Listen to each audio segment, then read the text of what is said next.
Stock మార్కెట్లో invest చేసి మీ డబ్బులు డబుల్ చేసుకోవాలనుకుంటున్నారా? సుందరరామిరెడ్డి గారి లైవ్ సెమినార్ కి అటెండ్ అవ్వండి.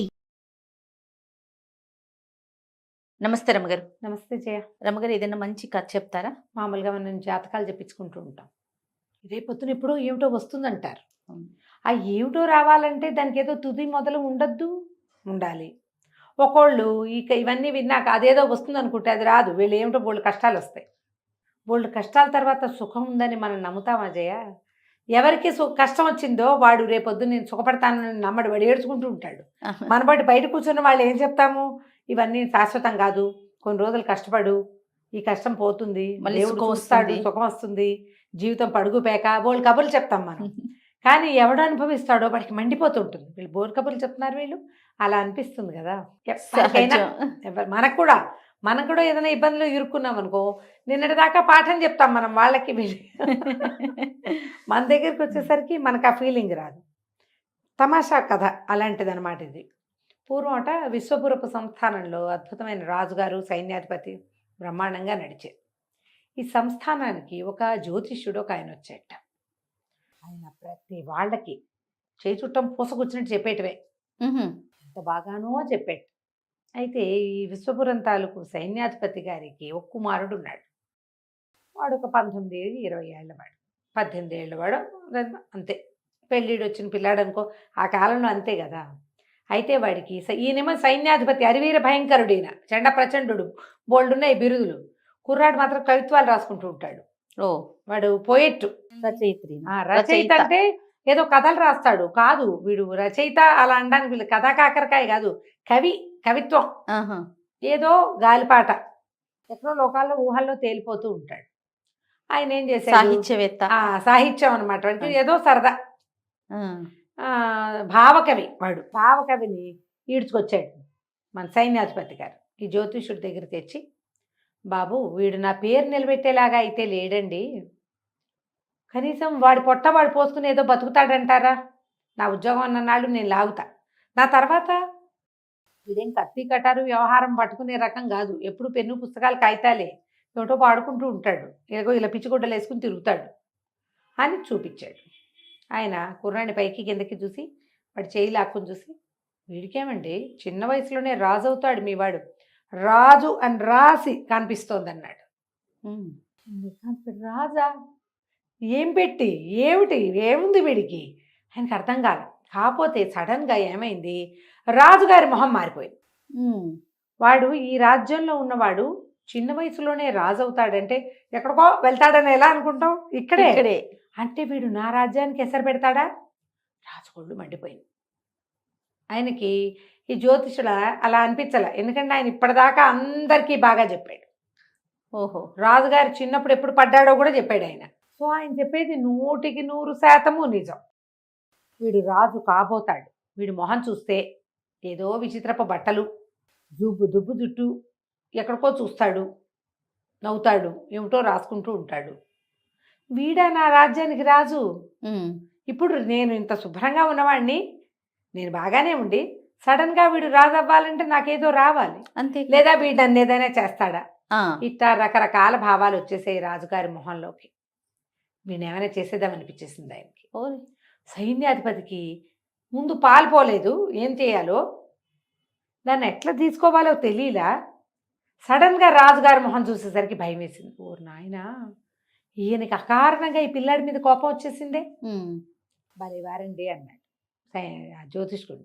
మీరేం కంగారు పడకండి, ఈ వాడు రాజు అయి తీరుతాడు అని ఆయన ఇంకో చేయి చూడడం మొదలుపెట్టాడు. ఈయన కొడుకుని ఏడ్చుకుని వచ్చేసాడు ఇంటికి.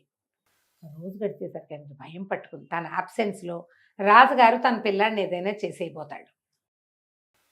ఏమనిపించిందంటే, బతుకుంటే బలిసాగు తింటాడు, ఈ ఊళ్ళో నుంచి బయటికి తోసేస్తే ఎక్కడో చోట బతికే ఉంటాడు పిల్లాడు అని చెప్పి, ఒరే నాయన నువ్వేమిటో రాజు అవుతావని ఆయన ఎవడో చెప్పాడు, అవుతావో ఏమిటో నిజంగా, నేను ఆయన అందరికీ నిజాలే చెప్పాడు, ఊళ్ళో ఉండద్దు, పో నీకు చేతికి నచ్చింది బట్టలు పట్టుపో, చేతికి వచ్చిన బంగారం పట్టుకెళ్ళు, నీకు కావాల్సిన డబ్బులు తీసుకో, ఈ దేశంలోకి రావద్దు, నువ్వు బతుకుంటే మళ్ళీ కలుసుకుందాం, వెళ్ళిపోమని కొడుకును గుర్రం ఎక్కించి పంపించేసాడు. తను పోయి రాజుగారి దగ్గరికి వెళ్ళాడు. వెళ్ళి, అయ్యా మా అబ్బాయి రాజు అవుతాడని చెప్పాడండి జ్యోతిష్యుడు. తమరు విన్నారు కదా. ఎటు పోయి ఎటు వచ్చి వాడి వల్ల రాజ్యానికి ఏ అసలు వస్తుందో తెలియదు. అందుకని మా వాడిని దేశ బహిష్కారం చేసి పారేశానండి. ఓవేళ వాడు ఊళ్ళో గనక వస్తే మృత్యుదండన విధించమని కాగితం రాసి పెట్టా ఆఫీసులో. వాడు ఊళ్ళోకి వచ్చాడంటే వాడు మెడొత్తరిచ్చేద్దాం. ముందైతే పంపించేసా బయటికి. నా వల్ల కానీ నా కొడుకు వల్ల కానీ మీకు ఏదైనా జరిగితే నేను భరించలేను. వాడు నా కొడుకైనా కానీ. అందుకని నేను పుత్రవాంఛని చంపుకుని పిల్లని పంపేశానండి అన్నాడు. రాజుగారు సంతోషించాడు. బాగానే ఉంది, మంచిదేగా. సైన్యాధిపతి ఎంత గొప్పవాడు.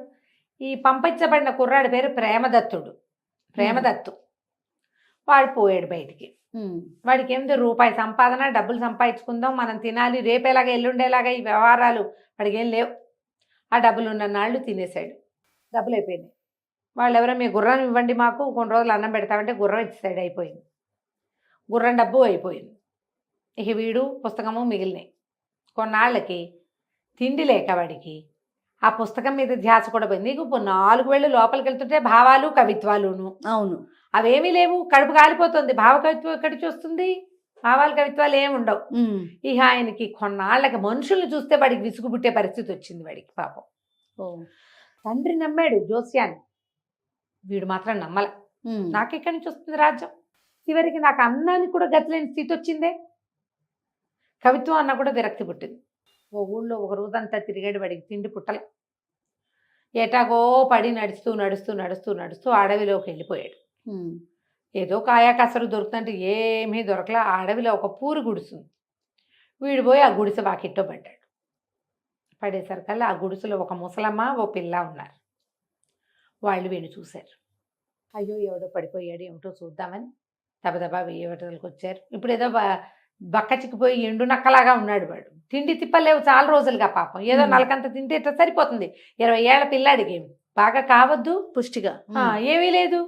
సరే వాళ్ళు ఏం చేశారు, కాస్త నీళ్ళేవో తెచ్చి మొహాన్ పోసి లేవదీసి ఇంట్లోకి తీసుకుపోయి కాస్త శైత్యోపచారాలు లాంటివి ఏమిటో 1-2 చేసి కాస్త వేడిగా ఏదో తాగడానికి ఇచ్చి అన్నం పెట్టారు. ఫుడ్ తెలిసింది.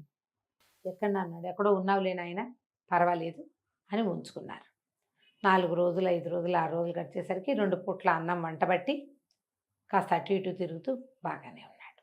ఈ అమ్మాయి అన్నది, ఏ ఊరు మీరు ఏమిటి అంటే, అదేదో ఊరు, నాకెవరు లేరు, మా తండ్రి నన్ను తోసేసాడు బయటికి, నేను ఊర్లు పట్టుకుని తిరుగుతున్నాను, నా దగ్గర ఏమీ లేదు, పరమ దరిద్రుడిని నేను. ఇదివరకు కవిత్వం రాసేవాడిని, ఇప్పుడు కూడా నా వల్ల ఏం కాదంటే, ఇప్పుడు నువ్వు కవిత్వం రాయటానికి ఇక్కడ ఏముంది, ఇంత అనాకారిని నన్ను చూస్తే నీకేం కవిత్వం వస్తుంది అంది అమ్మాయి. కుర్రాడు అన్నాడు, అయ్యో ప్రేమదత్తుడు, నీ కవిత్వానికి అందం ఎందుకు, నువ్వు ఎంత మంచిదానివి, కాదేది కవితకు అనర్హం, అది వేరే కదా.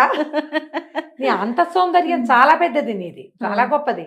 ఎందుకంటే వారం నుంచి ఈ తిండి లేక చచ్చేందుకు సిద్ధంగా ఉన్నవాడిని నన్ను నువ్వు కాబట్టి కదా లోపల తీసుకొచ్చి అన్నం పెట్టావు. అక్కడ వాళ్ళు అందగత్తలున్నాయి, అవేవి అన్నం పెట్టలేదుగా నాకు, నువ్వు కదా నాకు అన్నం పెట్టింది, నీలాంటి అంత సౌందర్యం ఎవరికి ఉండదు అని ఆవిడ తాలూకు అంత సౌందర్యం మీద బోల్డ్ పాటలు రాశాడు.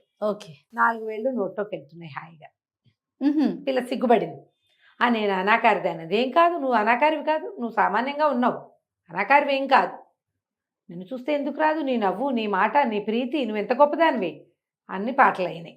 ఓకే, ఈ ముసలావిడ ఏం చేసింది, కుర్రాన్ని యువతలు తీసుకెళ్ళింది. బాబు, మా పిల్ల సామాన్యమైన అందగత్తే, పిల్ల బాగుండదు, దీనికి ఇక్కడ పెళ్లి సంబంధాలు కుదరలేదు నాయన, పెళ్లి వయసు దాటిపోయింది, ఊళ్ళో ఉండి చుట్టాల మాటలు పడలేక ఇదిగో ఇక్కడికి వచ్చి ఇట్టా బతుకుతున్నాము, ఇన్నాళ్లకు నువ్వు వచ్చావు, నువ్వు రాసిన కవిత్వం వినేసరికి నువ్వు ఏమైనా పిల్ల మీద ప్రీతి ఉందేమో అని అనిపించింది ఆయన. ఎందుకు లేదండి, నాకు చాలా ప్రీతి ఉంది, నేను పరమదరిద్రుణ్ణి, నాకెవరిస్తారు పిల్లని, మీ అమ్మాయికి ఏముంది, చక్కని చుక్క మంచిది, దాన్ని ఎవరైనా ఎగరేసిపోతారు, నాలాంటి వాడికి ఎవరు పిల్లనివ్వరండి అన్నాడు. ఎందుకు ఇవ్వరు నాయన, మేము ఇస్తాం మా పిల్లని అన్నది ముస్లాం. ఇటు తెల్లబోయాడు. అదేమిటి అంత మంచి అమ్మాయిని నా బోటి వాడికి ఇస్తారా, దేశదిమ్మరికి అని. ఏదో లేనాయన, ఎవరో ఒకళ్ళు మగపిల్లవాడు కావాలి, మా పిల్లకి తోడు కావాలి అంటే, నేను పరమ దరిద్రుండండి, నా దగ్గర ఏమీ లేదు అన్నాడు. ఏమీ లేకపోయినా మాకు పర్వాలేదు అన్నారు వాళ్ళు. వీడు అమ్మాయిని అడిగాడు. అమ్మాయిని అడిగితే అమ్మాయింది, ఇంత అనాకారి దాన్ని నన్ను చేసుకుంటానంటున్నావు నువ్వు అంటే, మరి నేను దరిద్రుడిగా నన్ను చేసుకుంటానన్నావుగా నువ్వు అన్నాడు. అనేసరికల్లా ఆ అమ్మాయింది, నీ దరిద్రంతో నాకేం పర్వాలేదు, మాకేదో 4 వేళ్ళు నోట్లోకి పోయే అవకాశాలు ఉన్నాయి, ఎక్కడి నుంచో తిండి వస్తుంది వాళ్ళకి, వస్తువులు వస్తాయి, వండుకుంటున్నారు ముసలమ్మ కుర్ర పిల్ల కలిసి. పర్వాలేదన్నారు. ప్రేమదత్ ఒప్పుకున్నాడు. అయితే ముసలిదండి, నాయన 4 రోజులు పోయాక 4 రూపాయలు వచ్చాక మరి నీకు మళ్ళీ ఎవరైనా అందగతే తగిలితే నీ కవిత్వావేశము అవి ప్రేమావేశము పెళ్ళుబుకి నువ్వు అటు వెళ్ళిపోతావేమంటే వెళ్ళిపోనండి, వెళ్ళిపోను. నేను ఎంత గొప్పవాడినైనా ఈ అమ్మాయిని వదిలిపెట్టాను నేను. ఆమె వల్లే నేను బతుకున్నాను అన్నాడు. అనేసరికి అమ్మాయి సిగ్గుపడింది. సరే మనం పెళ్లి చేసుకుందామా అయితే? సరే రేపొద్దునే మన పెళ్ళి అన్నారు. బాగానే ఉంది. తెల్లవారి సరకాలు తాషా మార్బాలు మోగినాయి చుట్టూతా నుంచి. ఓ పెద్ద ఏనుగంబారి వచ్చింది. ఓ 25-30 పల్లకీలు వచ్చినాయి. ఓ 100-150 రథాలు, ఓ 25-30 గుర్రాలు వచ్చినాయి. మొత్తానికి ఓ 150 మంది వచ్చారు. రాగానే చూస్తూనే ఉన్నాడు ప్రేమదత్తుడు ఏం జరుగుతుందో. పెద్ద పందిరేశారు, రకరకాల జనాలు, రకరకాల సంబారాలు దించారు. ఓ 4 పోయి ఆ లోపల ఉన్న ఆ పిల్ల బాగుండలేదు, సామాన్యంగా ఉందిగా, ఆ పిల్లనికి నెత్తికి నూనె పెట్టి తలంటి పోసేశారు. ప్రేమదత్తుడికి స్నానం చేయించేశారు. పట్టకు పెళ్ళి అన్నారు. వచ్చాక పీటల మీద కూర్చున్నాక బాబు మీ గోత్రనామాలు చెప్పండి అని రాసుకున్నారు. తర్వాత గోత్రనామాలు చెప్తే ఏముంది, ఈ పెళ్లి కూతురులో కూర్చునున్న పిల్ల ఆ దేశపు రాజుగారి కూతురు. ఆ వచ్చింది ఏనుగంబారి మీద వచ్చిన రాజుగారే పిల్ల పెళ్ళికి వచ్చాడు. ఓహో, అంటే మొత్తం భూమి ఆకాశాలు ఏకం చేసి పెద్ద గోలు చేసి పెళ్లి చేశారు. అప్పుడు అసలు సంగతి తెలుసుకున్నాడు ప్రేమదత్తు. ఈ అమ్మాయి రాజుగారి అమ్మాయి. ఆ పిల్ల పుటకే సామాన్యమైన అందగత్తె, అదేం పెద్ద బాగుండదు, సామాన్యంగా ఉంటుంది. పెళ్లి సంబంధాలు రాల. ఒకవేళ వచ్చిన వాళ్ళైనా రాజుగారికి ఒకే కూతురు, రాజ్యం కోసం వస్తున్నారు. ఈ పిల్ల 2 ప్రశ్నలు వేసి ఈ అమ్మాయిని చూడగానే వాళ్ళ మొహాలు వెలక్కపోవటంతో వీడికి నేను నచ్చలేదు, నేను వీడిని చేసుకోను. అప్పుడు ఎవరికి నచ్చుతుంది? సామాన్యమైన పిల్ల గబుక్కుని ఎవరికి నచ్చదు. అవును. దాంతో మాట్లాడుతూ ఉంటే దాని అంతఃసౌందర్యం అర్థమవుతుంది. ఈ అమ్మాయి ఏమంది, అందుకని నాన్న ఇలా నీ పొలం కాదు, నీ రాజ్యం కోసం పెళ్లి చేసుకునే వాళ్ళు వద్దు, నాకు నా కోసమే నన్ను చేసుకునే వాళ్ళు కావాలి. ఎవరైనా దొరుకుతారేమో చూద్దాం. ఊరు బయట ఓ గుడిసేసి నన్ను వదిలిపెట్టు, సామాన్యంగా నేను బతుకుతా. ఎవరైనా నా మొహం చూసి నా గుణం చూసి వస్తే గనక వాడు ఎవరినైనా సరే నేను పెళ్లి చేసుకుంటా. వాడే నీ రాజ్యానికి రాజు. ఓహో, నీకు వద్దనుకో, నాకు పిల్లాడు పుట్టాక పిల్లాడికి ఇచ్చుకో రాజ్యం. నా భర్త నేను నా రాజుగారి అమ్మాయి అల్లుడుగా మా దారిని మేము ఉంటాం. రాజు ఒప్పుకున్నాడు. లోపల అంతఃపురంలో ఉండే ఒక ముసలి దాదినిచ్చి రాజకుమార్తెను తెచ్చి ఊరు చివర పెట్టారు. నెల వారం సరుకులు వచ్చేవి, వీళ్ళు అన్నం వండుకుని తినేవాళ్ళు. వీరా ఎవరెవరో వచ్చారు. ఎవరు అమ్మాయిని దృష్టిని ఆకర్షించలే. ఈ వాకిట్లో పడిపోయిన ప్రేమదత్తుడికి నీళ్ళు పోసి అన్నం పెట్టి వాడి మనసు గెలుచుకుంది అమ్మాయి. ఝామని పెళ్ళయింది. ఈ అబ్బాయిని ఎవరు ఏమిటి కనుక్కుంటే సైన్యాధిపతి గారి కుమారుడు. ఓహో, మరి కుర్రాడు ప్రేమదత్తుడు సైన్యాధిపతి కొడుకు కదా. అవును. దాంతో వీళ్ళందరూ గోత్రాలు బాగుంది, క్షత్రియులు, మనకు కావాల్సిందే, వీడెవడో దారిపోయేవాడు కాదు.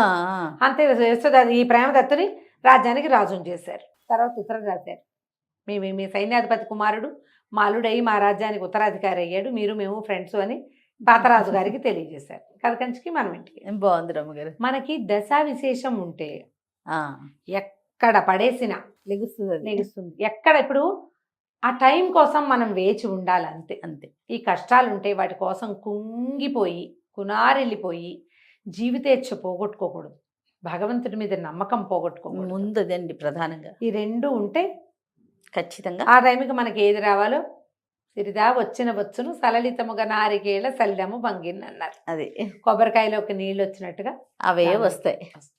నమస్తే.